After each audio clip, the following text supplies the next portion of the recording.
Assalamualaikum warahmatullahi wabarakatuh. Perkenalkan, nama saya Gigi Pranadi, NIM 2020 11289 kelas J. Di sini saya akan menjelaskan tentang pengembangan pembangkit tenaga listrik di Indonesia.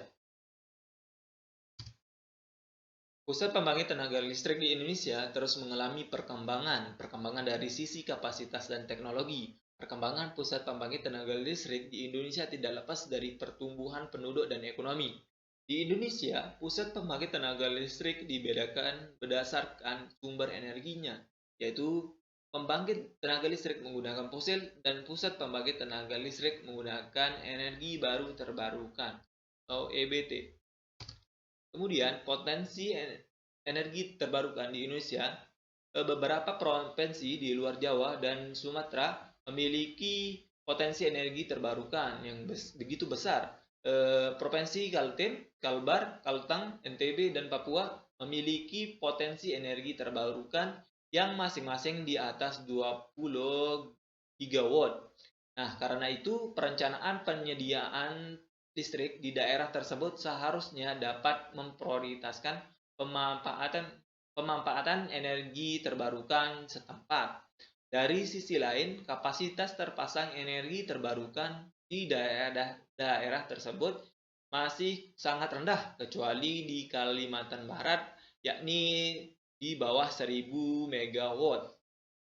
Kemudian, rencana pembangunan pembangkit energi terbarukan, di mana dari 10 provinsi dengan jumlah rencana penambahan kapasitas terbesar berdasarkan RUPTL tahun 2019 sampai dengan 2018, seluruhnya berada di Pulau Jawa dan Sumatera. Padahal secara potensi, beberapa daerah di luar Jawa dan Sumatera memiliki potensi energi terbarukan yang begitu besar.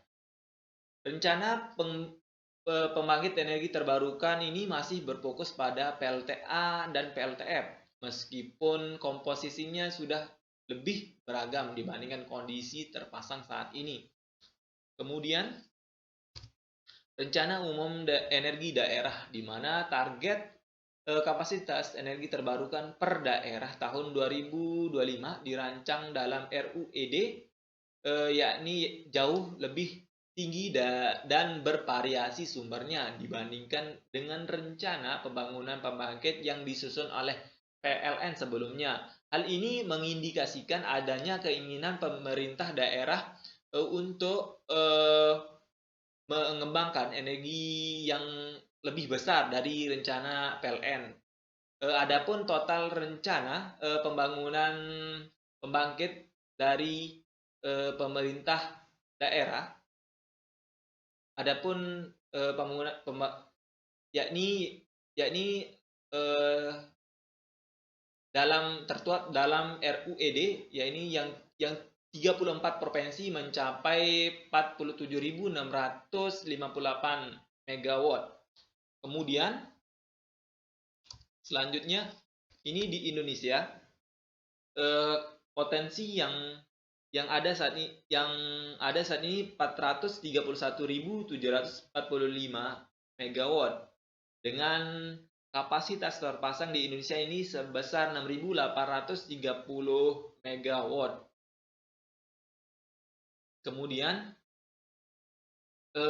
hal ini juga hal ini jauh dari target dan belum dimanfaatkan secara optimal oleh pemerintahan Indonesia. Strategi percepatan energi baru terbarukan, di mana strategi tertuang dalam Rencana Energi Nasional atau RUEN. Indonesia memiliki target penggunaan EBT di bauran energi nasional sebesar 23% di tahun 2025 dan 31% di tahun 2050. Target ini setara dengan 45,2 gigawatt pembangkit listrik EBT di tahun 2025.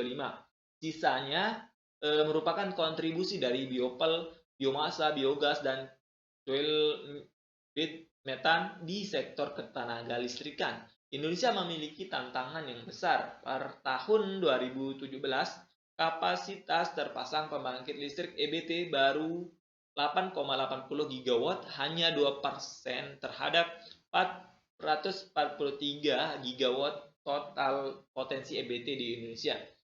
Dengan target RUEN, jenis pembangkit listrik EBT yang harus dibangun adalah sebagai berikut, yakni panas bumi, jenis pembangkit panas bumi, air, mikrohidro, bioenergi, surya, angin, dan EBT lainnya. Kemudian, strategi pengembangan PLTS di mana energi surya memiliki potensi lebih dari 200 gigawatt dengan efisiensi teknologi fotovoltaik yang tersedia saat ini. Namun, pemanfaatan energi surya dalam pembangkitan listrik masih kurang dari 100 megawatt. Potensi tenaga surya ini di seluruh Indonesia dengan potensi terbesar di Kalimantan Barat 20 gigawatt, Sumatera Selatan 17 gigawatt, dan Kalimantan Timur 13 gigawatt. Daerah-daerah tersebut merupakan daerah yang juga memiliki cadangan batu bara terbesar. Maka dari itu peluang dari sumber energi dari batu bara menuju energi surya di daerah tersebut. Kemudian program Surya Nusantara di mana kapasitas PLTS 1000 megawatt atau per tahun, mengalihkan subsidi untuk penyediaan PLTS atap bagi pelanggan PLN bersubsidi 450 PA dan 900 PA. Nah, salah satu usulan program recovery pasca COVID-19 manfaatnya itu menghemat subsidi listrik dalam jangka panjang, mengurangi biaya listrik pelanggan PLN, menghemat biaya produksi listrik PLN, menciptakan lapangan kerja baru, mendorong tumbuhnya industri surya dalam negeri, termasuk industri jasa penunjangnya, meningkatkan pemanfaatan energi terbarukan, mengurangi emisi gas rumah kaca. Kemudian arah kebijakan dan strategi untuk mencapai ketahanan energi. Nah, di mana tujuannya untuk mengurangi ketergantungan bahan bakar fosil dan mengembangkan sumber-sumber energi alternatif lainnya. Prioritas pengembangan energi nasional PP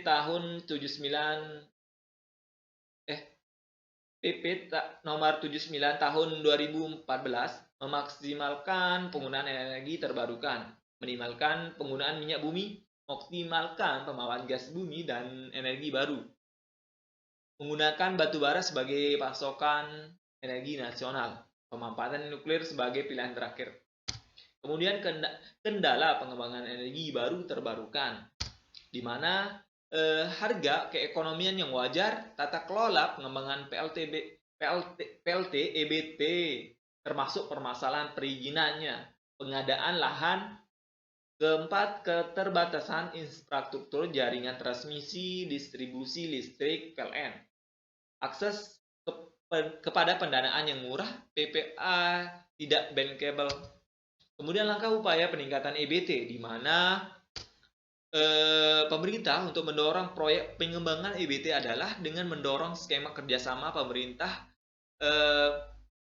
dan badan usaha KPBU penyusun paket insentif percepatan EBT, pemanfaatan pendanaan bilateral dan multilateral, meningkatkan program daya alokasi khusus EBT, dan mendorong BUMN sebagai pengembang. Upaya ini juga harus dibarengi dengan insentif dan kebijakan keuangan yang mendukung iklim investasi, sehingga pihak swasta dan komunitas dapat berperan untuk meningkatkan penggunaan energi terbarukan. Pemerintah juga mengupayakan pengembangan industri lokal di bidang teknologi, manufaktur, dan jasa energi terbarukan, serta mendorong institusi pendanaan dan perbankan nasional untuk berpartisipasi dalam pengembangan energi terbarukan. Di mana rencana penambahan kapasitas pembangkit PLT inilah rencana penambahan kapasitas pembangkit PLT.